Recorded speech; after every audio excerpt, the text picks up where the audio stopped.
হযরত হামজালা রাদিয়াল্লাহু তাআলা আনহু ফরজ গোসল করার জন্য পানির কিনারে যায়।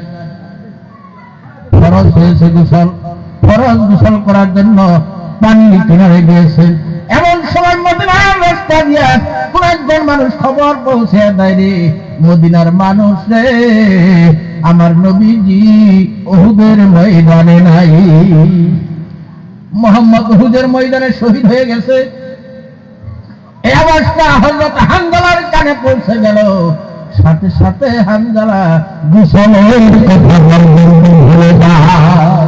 দাউরিয়া দরওয়াজার সামনে গিয়ে ডাক দিছে, বিবি রে তরোয়াল কোথায় রে, দে রে তরোয়াল খানা আমার হাতে তুলে দে।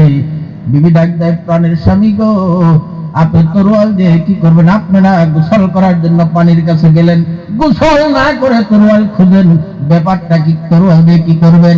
ডাক দেয়, বিবি রে কথা লম্বা করার সুযোগ হবে না। কার জন্য গোসল করব? কার জন্য গোসল করব?